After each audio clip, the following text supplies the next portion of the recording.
ಇವರು ನನ್ನವರ ತಿಳ್ಕೊಂಡ ಅವರಲ್ಲಿ ದಯಾಗುಣ ತೋರಿಸ್ಬೇಕು ಅಂದ್ರೆ ನೀವು ಮುಕ್ತರಾಕಿರಿ ಅಂತ ಅವ್ರು ಹೇಳಿದರು. ಅವ್ರು ಸುಕಡೆ ದಯಾಗುಣ ಅಕ್ಷರ ಒಂದ. ಆನಂತರ ಇಲ್ಲಿ ಮನ್ವಾಚಾರ್ಯರಲ್ಲಿ ಇವರು ಬಂದಿದ್ರಲ್ಲ ನರಮಾನವ, ಇವರು ಹೇಳಿದರು. ಇಲ್ಲಿ ಬಂದಾಗ ಇವರು ಕೇಳಿದರು. ಆಗ ಮನ್ವಾಚಾರ್ಯ ಹೇಳಿದರು, ಅವ್ರು ಹೇಳಿದ್ದು ನಿಜ ಐತಪ್ಪ. ಮತ್ತು ಅವ್ರು ಈ 3 ಮಂದಿಗೆ ಹೌದದ ದದ ಒಳಗನ ಎಲ್ಲ 3 ಮಾನವರು ಏನೇನು ಮಾಡ್ಬೇಕು ಅನ್ನೋದು ಆ ಅಕ್ಷರದ ಒಳಗನ ಎಲ್ಲ ತುಂಬ್ಕೊಂಡೈತಿ. ನಿಮಗೂ ಅದು ದನ ಅನ್ವಯ ಆಗ್ತೈತೆ. ಮತ್ತು ಏನ್ರಿ ನಾವು ಮಾಡಬೇಕು? ನೀವು ಭಾಳ ಜಿಪುಣ್ರ. ಈ ಮರ್ತ್ಯ ಲೋಕದಲ್ಲಿ ಏನು ಜನರು ಬಂದಿರಿ, ನೀವು ಭಾಳ ಜಿಪುಣ್ರ. ಅದಕ್ಕೆ ನೀವು ಉದ್ಧಾರ ಆಗಬೇಕಾಗಿತ್ತಪ್ಪ ಅಂತಂದ್ರೆ ದೀನರಿಗೆ, ನೊಂದವರಿಗೆ, ಬೆಂದವರಿಗೆ ಸಹಾಯ ಸಹಕಾರ, ಮಹಾತ್ಮರು ಸತ್ಪುರುಷರಿಗೆ ದಾನ ಧರ್ಮ ಮಾಡಿ ಅಂದ್ರೆ ನೀವು ಉದ್ಧಾರ ಆಗ್ತೀರಿ ಅಂತ ಹೇಳಿ ಮನ್ವಾಚಾರ್ಯರು ನಿಮಗೆ ಬೋಧನೆಯನ್ನು ಮಾಡ್ಯಾರ. ಎಲ್ಲ ಮುನಿವರ್ಯರು, ಎಲ್ಲ ಮಹಾತ್ಮರು ಈ ಅವತಾರದ ತಾಳಿ ಎದಕ್ಕೆ ಬಂದಾರಪ್ಪ ಅಂತಂದ್ರೆ ನಮ್ಮನ್ನು ಉದ್ಧಾರ ಮಾಡೋ ಸಲ. ಮಾಡಿ ಕರ್ಮವ ಕಳೆದುಕೊಳ್ಳಿರನ್ನ ಮರ್ತ್ಯ ಲೋಕದ ಜನರು ನೀವು ಕೇಳಿರನ್ನ ಅಂತೇಳಿ ಚಿಕ್ಕಯ್ಯನವರು ಒಂದು ಮಾತು ಹೇಳ್ಯಾರ. ಮಾಡಿ ಕಳೆದುಕೊಳ್ಳಿರನ್ನ ನಿಮ್ಮ ಕರ್ಮವ. ಆಗ ನನ್ನ ಕುಂಬಾರ ಸಂಗಪ್ಪ ಅಂತ ಹೇಳಿ ಅವ್ರ ಜೊತೆ ಯಾವತ್ತೂ ಶಿಷ್ಯ ಇರ್ತಿದ್ದ. ಸದಾಶಿವಪ್ಪನವ್ರ ಹತ್ತರ ಹೆಂಗೆ ನಂದಗಾವಿ ಮುತ್ತಾಪ್ ಇರ್ತಿದ್ದೋ ಹಂಗೆ ಚಿಕ್ಕಯ್ಯನವ್ರ ಹತ್ತರ ಸದಾವ ಕಾಲ ಆ ಕುಂಬಾರ ಸಂಗಪ್ಪ ನಾವು ಶಿಷ್ಯ ಇರ್ತಿದ್ದ. ಅವ್ರ ಆನಂದ ಬಂದಾಗ ಆಶು ಕವಿತ್ವ ಶಕ್ತಿ, ವರ ಕವಿಗಳು ತಮಗೆ ಆನಂದ ಬಂದಾಗ ಏನು ಹತ್ತಿದ್ರು ಅದನ್ನು ನೀವು ಬರ್ಕೋತಿದ್ದು ಕುಂಬಾರ ಸಂಗಪ್ಪ. ಆಗ ಏನು ಮಾಡಿ ಪುಣ್ಯ ಕಟ್ಕೊಳ್ದ್ರಪ್ಪ, ಕರ್ಮ ಕಟ್ಕೋಬೇಕು ಕಳ್ಕೊಳ್ಳೋದು ಅಂತಂದ್ರು.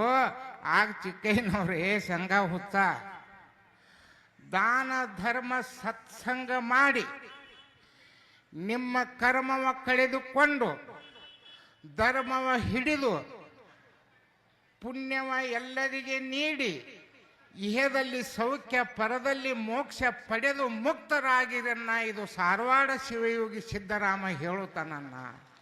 ಚಿಕ್ಕಯ್ಯನವ್ರ ಮಾತು. ಅದಕ್ಕೆ ಎಲ್ಲರೂ ಕೂಡಿರಿ ಇಲ್ಲಿ, ಅದಕ್ಕೆ ಎಲ್ಲರೂ ಕೂಡಿರಿ ಇಲ್ಲಿ. ಇಷ್ಟೆಲ್ಲ ನಿಮ್ಮದು ತನು ಮನ ಧನ ತ್ಯಾಗ ಮಾಡಿ ಇಂಥ ಒಂದು ಮಹಾಯಜ್ಞವನ್ನು, ಒಂದು ಮಹಾಪೂಜೆಯನ್ನು ವಿಶ್ವಶಾಂತಿಗಾಗಿ ನೋಡು. ಮುನಿವರ್ಯರು ನಮ್ಮ ಜೈನ ಸಮಾಜದ ಶಾಂತಿಗಾಗಿ ಎಂದಿಲ್ಲ, ನಮ್ಮ ಜೈನ ಸಮಾಜದ ಶಾಂತಿಗಾಗಿ ಎಂದಿಲ್ಲ. ಅವರು ವಿಶ್ವ ಅಂದ್ರೆ ವಿಶ್ವ ಮಾನವರು ಒಂದೇ, ಎಲ್ಲ ಧರ್ಮ ಒಂದ, ಎಲ್ಲ ಧರ್ಮ ಒಂದ.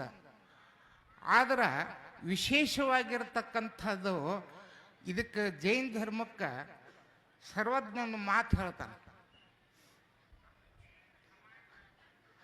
ಆ ಧರ್ಮ ಈ ಧರ್ಮ ಎನಗೆ ವಲ್ಲ ಮತ್ತು ಎನಗೆ ಸಲ್ಲ. ಕೇಳ್ರಿ, ಅಹಿಂಸಾ ಪರಧರ್ಮವಾದ ಜೈನ್ ಧರ್ಮ ಒಂದನ್ನೇ ಎನ್ನ ತಲೆ ಮೇಲೆ ಇರಿಸು ಸರ್ವಜ್ಞ ಅಂತೇಳಿ ಸರ್ವಜ್ಞನ ಮಾತು ಹೇಳ. ಎಷ್ಟು ವಿಚಾರ ಮಾಡಿ ಹೇಳಿರ್ಬೇಕು ನೋಡ್ರಿ. ಅಂದರೆ ಇನ್ನುಳಿದ ಧರ್ಮಗಳನ್ನು ತುಚ್ಛ ಮಾಡಲಿಲ್ಲ ಅವ. ನನಗೆ ಅವನು ತನ್ನ ಪೂರ್ತಕ್ಕೆ ಹೇಳ್ಯಾನ. ಭಾಳಷ್ಟು ಧರ್ಮಗಳದಾವ, ಎಲ್ಲ ಧರ್ಮಗಳ ಹೇಳು ಒಂದ. ಅಲ್ಲಿ ಧರ್ಮದ ಅನುಯಾಯಿಗಳು ಇರ್ತಾರಲ್ಲ, ಆ ಧರ್ಮವನ್ನು ನಡೆಸಿಕೊಂಡು ಹೋಗೋರು ಇರ್ತಾರಲ್ಲ, ಅಲ್ಲಿ ಭೇದ ಹುಟ್ಟಿ ಈ ಧರ್ಮಕ್ಕೆ ಚ್ಯುತಿ ಬರ್ತೈತಿ. ಆದ್ರೆ ಈಗ ನೋಡ್ರಿ, ಈಗ ಕೃಷ್ಣ, ಗಂಗಾ, ಯಮುನಾ, ಸರಸ್ವತಿ, ಘಟಪ್ರಭಾ, ಕಾವೇರಿ ಎಷ್ಟೋ ನದಿಗಳದಾವ. ಈ ಭೂಮಿ ಮ್ಯಾಗ ಹರಿತಕ್ಕ ನಾ ಕೃಷ್ಣ, ನಾ ಗಂಗಾ, ನಾ ಯಮುನಾ, ನಾ ಗೋದಾವರಿ. ಇಲ್ಲಿ ಇಲ್ಲಿ ಇಲ್ಲಿ ಇಲ್ಲಿ ಜಗಳ ಹತ್ತತಿಲ್ರಿ. ಈಗ ನೋಡಿರಿಲ್ಲೋ, ಈ ಕಾವೇರಿ ನದಿ ಜಗಳ ಹತ್ತುದಲ್ಲ, ಬ್ಯಾಸಿ ಬಂದು ಕೂಡ್ಲೇನ ಹತ್ತತಿ. ಆದ್ರೆ ಇವೆಲ್ಲ ನದಿಗಳು ಸಮುದ್ರನಾಥನನ್ನು